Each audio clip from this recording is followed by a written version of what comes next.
तक पढ़ाई की आपने? BA complete. बीए कंप्लीट है।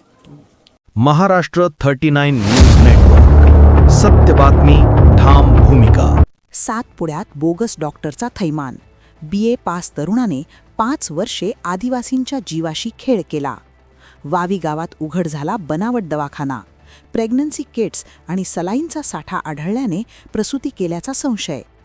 सातपुडा परिसरातील दुर्गम भागात बोगस डॉक्टरांनी पुन्हा एकदा धुमाकूळ घातल्याचा धक्कादायक प्रकार समोर आला आहे।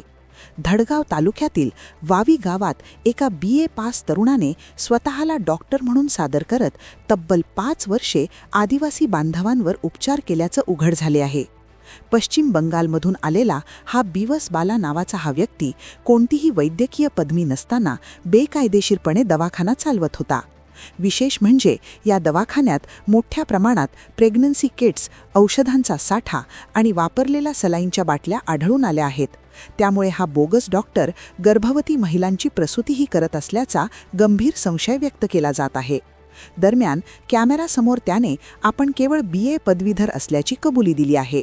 वैद्यकीय क्षेत्रातील कोणतेही ज्ञान किंवा पात्रता नसताना हजारो रुग्णांवर उपचार केल्यामुळे स्थानिकांमध्ये संतापाची लाट उसळली आहे। या प्रकारामुळे प्रशासनाच्या कार्यपद्धतीवरही प्रश्नचिन्ह निर्माण झाले आहे। इतक्या वर्षांपासून हा बोगस दवाखाना सुरू असताना संबंधित यंत्रणा काय करत होत्या असा सवाल नागरिकांकडून उपस्थित केला जात आहे। स्थानिक आदिवासी जनजागृती टीमचे प्रमुख राकेश पावरा यांनी या प्रकरणाचा पर्दाफाश करण्यात महत्त्वाची भूमिका बजावली असून दोषींवर कठोर कारवाईची मागणी करण्यात येत आहे। महाराष्ट्र 39 न्यूज नेटवर्कसाठी अजय राजपूत, धडगाव।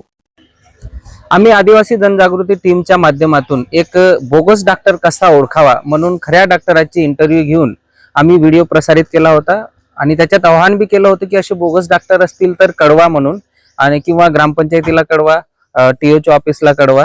त्या अनुषंगाने लोकांमध्ये आता जागरूकता निर्माण झाली आहे आणि कालचा जो डॉक्टर पकडला गेला तो तिथल्या ग्रामस्थांनीच निदर्शनात आणून दिलं की हा बोगस डॉक्टर आहे बा असं म्हणून। परंतु होतं असं आहे की तालुक्यामध्ये असे बोगस डॉक्टर भरपूर आहेत, त्यांच्यावर कारवाई देखील होते, परंतु पुन्हा जैसे थे त्यांची प्रॅक्टिस जशी आहे तशीच चालू राहते। आता बघणं हे महत्वाचं आहे की यांच्यावर कायमचा आळा बसेल असं प्रशासन काही उपाययोजना करते का।